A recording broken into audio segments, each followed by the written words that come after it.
We tested the effect worn tires have on stopping distance. 60 miles per hour on a wet road. 3 sets of tires, each with different tread depths.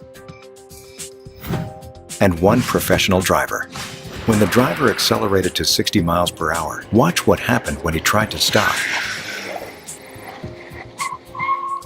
While your actual distances may vary, it took him nearly 10 additional car lengths to stop on worn tires.